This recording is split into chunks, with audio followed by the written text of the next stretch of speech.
A lack of international action to counter a new round of Israeli siege on Gaza raises questions and concerns. Is the use of starvation as a weapon of war being normalized?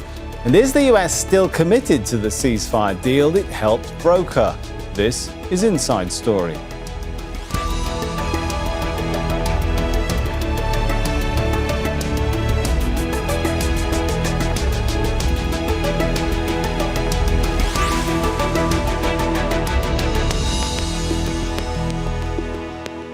Hello and welcome to the show. I'm Sami Zeidan. On Sunday, Israel once again cut off much-needed food, medicine and fuel into Gaza. Prime Minister Benjamin Netanyahu's government has been clear. The move is meant to pressure Hamas into accepting a new set of ceasefire terms. These terms, though, conflict with the ceasefire deal Israel agreed to in January. Hamas is calling the move a violation by Israel of that deal.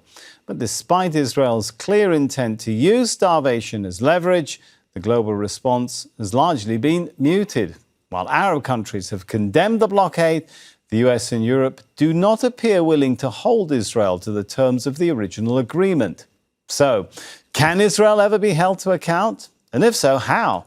We'll put that to our guests in a moment. But first, this report from Ferdia Carr. At this food distribution point in southern Gaza, rations are already meagre. Palestinians here use what little they can to prepare meals to break their fast during Ramadan. They had hoped to mark the fasting month in peace, given the ceasefire. But only days into celebrations, Israel announced it would block aid and supplies from entering Gaza once again. What is this decision? It is an execution. What more do they want to do to us? When they prevent everything from people, what is left? They destroyed their homes and devastated them. They also prevent food and drink from reaching them. Who would accept this? Israel is attempting to pressure Hamas into changing the terms of the ceasefire both sides agreed back in January. Hamas says that's unacceptable. We condemn the cheap blackmail practiced by Netanyahu and his extremist government against our people by using humanitarian aid as a bargaining chip in the negotiations. The first 42-day phase of the deal expired on Saturday. That saw 33 Israeli captives and 1,900 Palestinian prisoners released. But rather than enter phase 2, Israel is backing a US proposal to extend the first phase in exchange for half the remaining 59 captives. That would essentially allow Israel to avoid negotiating its complete withdrawal from Gaza, the Strip's rebuilding, and its future governance. Hamas is calling on the international community to pressure Israel into starting phase 2 discussions as agreed. But the muted global response so far doesn't appear to have softened Israel's position. If Hamas doesn't release the hostages soon, the gates of Gaza will close and the gates of hell will open. US Special Envoy Steve Witkoff is traveling to the region to prevent the ceasefire from collapsing altogether. But with President Donald Trump also telling Netanyahu to do whatever he wants with the deal, Israel appears to have free rein to cut off supplies into Gaza. The truth is that we're in a real famine. This is not a lie. We could not find anything to eat. We would not find anything to eat for a week. Because of this, we wonder if famine could return again. The biggest surprise is that we're in the 21st century and the world allows this famine. Palestinians in Gaza are still facing Israeli attacks and once again starvation while they wait for the world to do something. Ferdia Carr, Al Jazeera for Inside Story.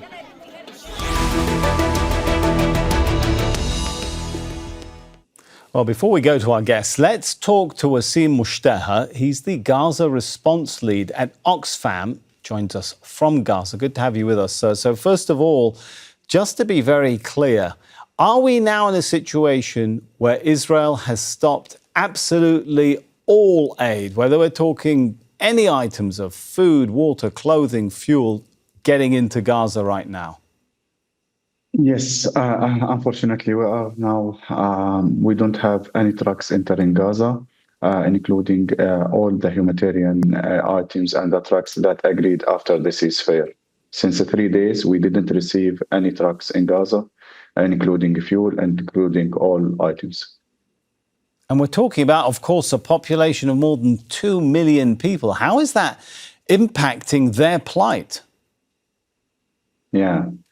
The impact is huge. Yeah, since the day one of announcing taking such decision about the closing of all borders, the items or the food start to be disappeared from the market, and the prices start to be increased. We are afraid that after maximum a week from this closure, we will face a new challenge. We will face people will not be able to have access to food or basic items. As a part of the siege or the closure of those two borders, also Israel cut the only electricity line that provide the seawater desalination plants with electricity. These seawater desalination plants serves more than 400,000 individuals in the middle area. Also, this will impact their access to drinking water and to support their need, their humanitarian need. And I imagine you probably, as an aid agency, you ask Israeli authorities and officials to let you bring aid in. I'm wondering, what kind of response do you get? What do Israeli officials tell aid agencies about why they're doing this to a civilian population, and how long they'll go on with an absolute shutdown of any supplies for the civilian population? Yeah. Our work, we are a humanitarian worker, and our aim is to support the need of people who are in need. And we are focusing on to support the returnees who return back from south to the north. We are doing our best together with different stakeholders and different NGOs and UN agencies to support releasing or opening such border and release the blockade on people to support their humanitarian needs. This is what we are doing. All right, Wasim Mushtaha there from Oxfam, joining us from Gaza. Thank you very much, and we do hope the situation improves for all innocent people there. Inshallah. Well, let's bring in our guest now. We have joining us from Tel Aviv, Akiva Eldar, a political analyst and contributor to Haaretz and author of Lords of the Land, The War for Israel's Settlements in the Occupied Territories, 1967 to 2007. In Amman, Jordan, Tahani Mustafa, a senior analyst on Palestine at the International Crisis Group. And in New York, Adel Haq, professor of law and a judge, John O. Newman Scholar at Rutgers Law School. Warm welcome to you all. Let me start with Tahani. You know, it's been several days now, Tahani, since Israel announced it was simply cutting off all supplies of all basics of life in Gaza. We haven't seen countries which regard themselves as the upholders of human rights in the world take any strong action, any countermeasures to that right now, right? Well, that's right. I think Israel has certainly successfully pushed the limits as to what merits outrage since the start of this war on Gaza. But worse yet, it's not just that these countries have been completely silent. The first day of the announcement of the weaponization of aid or cutting off aid to Gaza to pressure Hamas into accepting an initiative that was completely undisclosed to Hamas to begin with in terms of extending the first phase. We had seen the EU actively condemn Hamas, which was, incredibly shocking considering by all definitions, Hamas is not the one that's starving and committing a war crime here. It's not the one starving 2 million Gazans right now. And so to not just see that silence from the international community, but more importantly, to actually start to see that condemnation falling on Hamas instead of the actual party committing the war crime, has really revealed the double standard that I think many have been trying to really highlight over the last 16 months in terms of not just the way that the international community have largely remained silent, the fact that international organizations that should have been a deterrent for the kinds of actions we've seen over the last 16 months, not to mention the self-interest of regional states. Even today with the Arab League summit going on, this really isn't about necessarily what they can do to better the situation for Gazans or Palestinians, but more what they can do for their own domestic politics and national security. So I think this has really highlighted once again the double standard when it comes to the case of Palestinians and especially Gaza. Akiva, I'm wondering how much the government rhetoric has changed on this issue of whether or not it's obstructing aid. You might remember in October 2024, Israel's ambassador to the United Nations, Danny Danon, telling the Security Council it had, quote, flooded Gaza with as much aid as possible, end quote, denying that Israel was obstructing aid. Now it's openly saying it's doing it, right? There's been something of a shift in the rhetoric. Actually, I think that the Palestinian public in Gaza is caught between the Israeli authorities and the Hamas that are playing with the aid in a way to control the situation. We know that Hamas is using aid, food, and fuel in order to be in charge. And sometimes they even steal fuel, and they have their priorities. Their people will get the aid first. According to where is the evidence for that, Mr. Akiva? I mean, there were reports done by even US authorities and statements at the time made that they didn't see evidence of aid being stolen. Where is the evidence for that? Well, the Israeli authorities have offered some videotapes showing that there were two lines of convoys of trucks coming to Gaza, and the Hamas militants were actually telling the people of Gaza which line is relevant to them. And there were some reports even in the international media that Hamas is using, and they did it before, even before the war. The aid was used in a way to control Gaza. So according to my knowledge, there is no famine in Gaza yet. The problem is water and electricity. And that's the real humanitarian issue that can end in deaths of babies, of people who cannot afford to buy fuel in the black market. We did have, though, Mr. Akiva, I hate to jump in again, but we did have reputable organizations, several of them before the ceasefire deal, like Oxfam, talk about starvation in some parts of Gaza becoming a reality, right? And to your point about the reports that we saw in some of the international press, like the Washington Post investigation, directing us to a UN finding that some of the misuse of aid that was going on by gangs, it said were gangs which were operating in Israeli-controlled territory that indicated that either the Israeli authorities were turning a blind eye or actively encouraging the theft of some of this aid, pointing to it being something that was going on under the watch of the Israeli authorities. I mean, however we try to, the Israeli authorities tried to spin this, though, I mean, now is the situation not very clear that Israel is simply cutting off all aid? The people are not falling victim because of theft of aid by anybody, even whether or not that's going on. There is simply no aid coming into Gaza is the issue now, is it not, Mr. Akiva? Well, I really believe that the aid has been used as a political instrument, also domestically in Israel. The supply of aid is not popular. Unfortunately, you can't find many Israelis who have compassion to the Palestinian people. I think I said before, people don't have enough compassion for both the Palestinian and the Israeli people. What may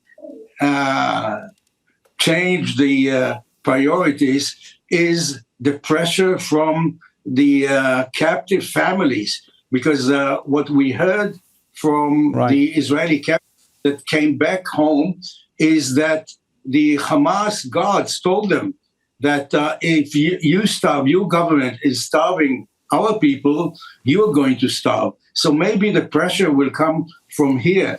Unfortunately, the Israeli government, Netanyahu, doesn't really, spur tears for the babies both in Israel and in Gaza. Okay, let me bring in Adil.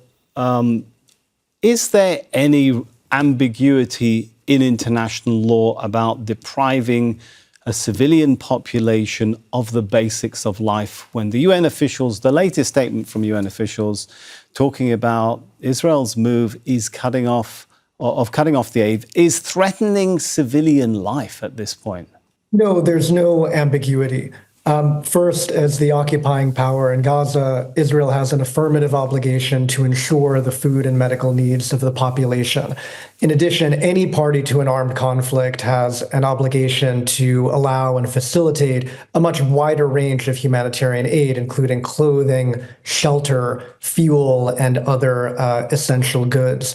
As was mentioned earlier, the starvation of civilians as a method of warfare is both prohibited and a war crime. That means starving civilians either as a form of collective punishment or as a means of pressuring the adversary to make concessions. Sorry, let me jump in and interrupt you too, but bear with me and be patient. I want to bring to you the Israeli line that's also just dropping, saying that they're cutting off aid because Hamas is benefiting from the aid. How does that sort of, if I can call it, defense sit with your understanding of international law? If you as the occupying power think aid going in is helping the people, the groups you're fighting? Yeah, so there are two problems, well, really three problems with this particular line of argument with Israel. First, as the occupying power, there is no exception to the obligation to ensure the food and medical needs of the population. Second, the rule that Israel appears to be invoking, which is Article 23 of the Fourth Geneva Convention, was intended to create a very narrow exception to the obligation of non-occupying powers to allow and facilitate humanitarian relief. However, over many years, that narrow exception was abused, and as a result, in the 1970s, a new rule was agreed upon by states, rendering the old exception obsolete. And so now there is simply an unconditional obligation to allow and facilitate humanitarian relief with no exception. And that has been Let me jump in again, Adil. Sorry to also challenge you, but if, as we're hearing from Akiva, he was relaying the Israeli government claim that they think they have evidence that Hamas is actually stealing some of that aid. Does that give the occupying power, is there any exemption to give them the right to then cut off the entire population of 2 million people from aid? No, and this is precisely why that narrow exception was eliminated from international humanitarian law, because it allows pretextual and disproportionate cutoffs of aid in response to allegations of minor diversion or use. There's also a practical reason for this, which is that when you cut off aid, the price of food actually increases. So you're actually increasing the value of whatever aid remains. So it's actually counterproductive as well as being inhumane.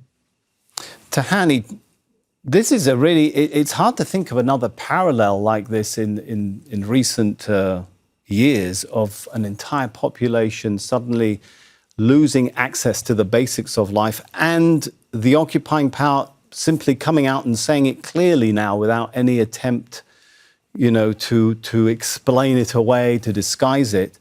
There are a lot of measures that the allies of Israel could take if they wanted to really pressure the government to change its stance, right? And we only have to look at some of the statements coming out from those Western powers when it comes to situations like Ukraine. Let's listen in to what the foreign minister of Germany just said just only a few days ago about a situation in Ukraine. A new era of ruthlessness has begun, a heinous time in which we must defend the rules-based international order and the strength of law more than ever against the might of the strongest, because otherwise no free country can sleep peacefully anymore which has a stronger neighbour. Are we seeing a situation where we see stronger reaction to an argument in the Oval Office, which was the backstory or the event that happened before those comments by the German foreign minister. An argument in the Oval Office between the US and Ukrainian presidents can provoke stronger reaction than starvation of 2 million people in Gaza or the denial of basics to 2 million people in Gaza. Well, that's right. And that goes back to the point about double standards that many have been pointing to for the last 16 months of this conflict, is the way that, you can talk about a rules-based order. Western states, when it suits them, are able to condemn certain parties to the conflict. But that has not been the case in the instance of Gaza, whereby we've seen Western states provide the diplomatic cover for Israel. We've seen them provide the economic support, the operational, logistical support in order to enable Israel to do what it has been doing in Gaza for the last 16 months. Worse yet, we are now seeing them also provide similar operational support to enable them to do similar in the context of the West Bank, which Israelis or Israeli media itself is describing as the creation of mini Gazas or the Gazification of the West Bank.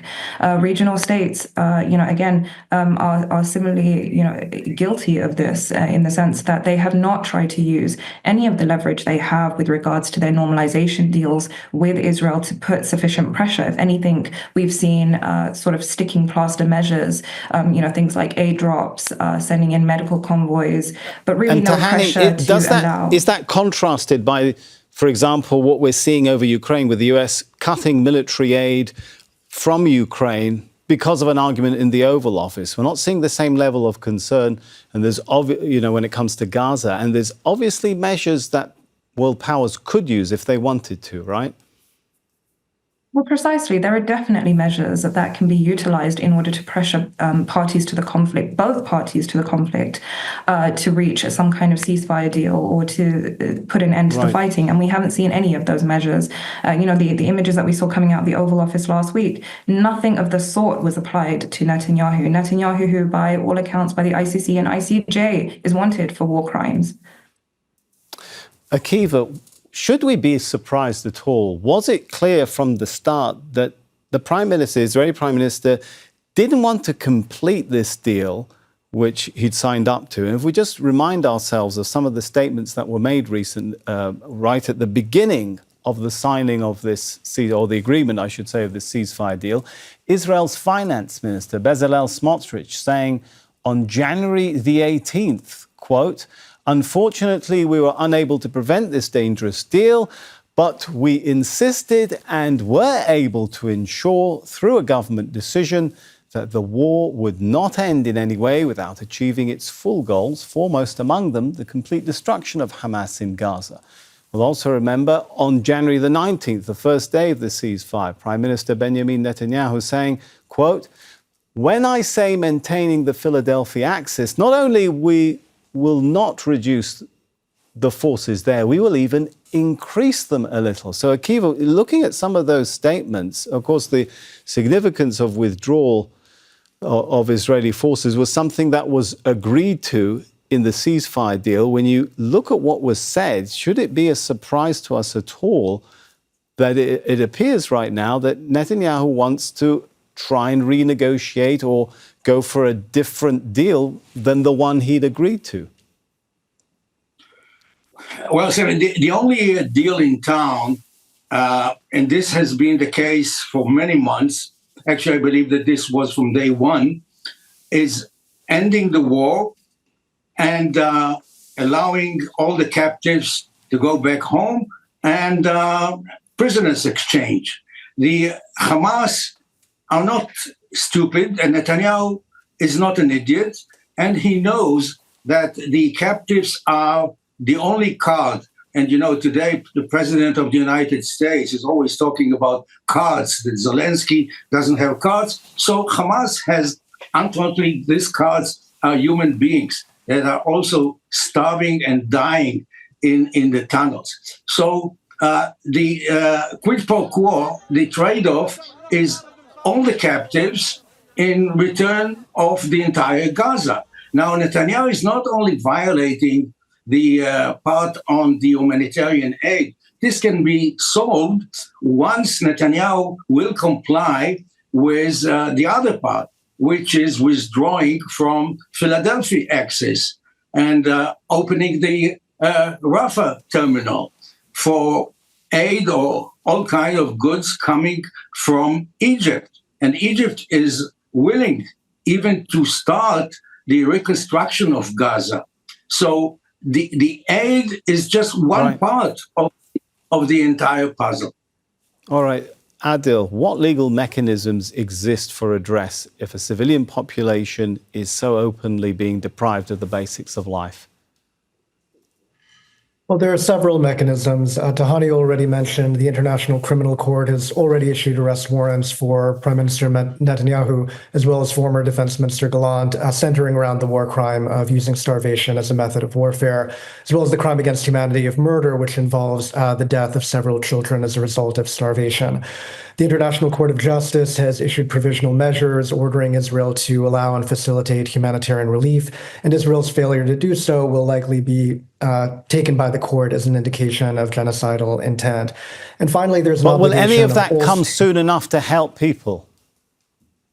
So that really requires the political will of states. It's the obligation of all states to cooperate to bring to an end breaches of fundamental rules of international law, including through sanctions, through arms embargoes, through diplomatic pressure and other sanctions. And so it really falls on all states to do their part to bring these violations to an end. All right, Tahani, I think we've got 30 seconds briefly. We know an Arab plan is coming together.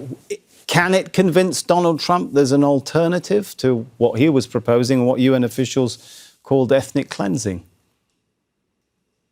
Well, it's difficult to see, even if the Arab states are able to proactively come up with something tangible, how they'll be able to actually change the two most powerful parties to this conflict, Israel and the US. Ultimately, they are the two deciders about the future of Gaza here.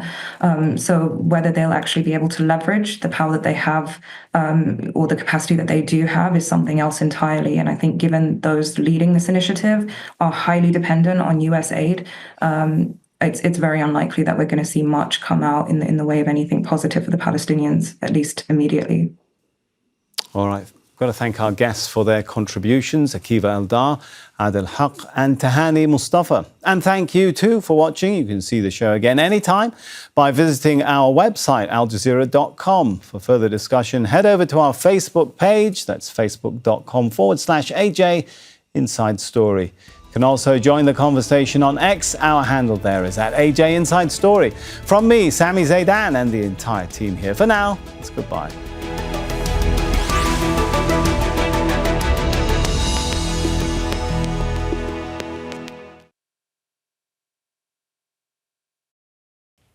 Make sure to subscribe to our channel to get the latest news from Al Jazeera.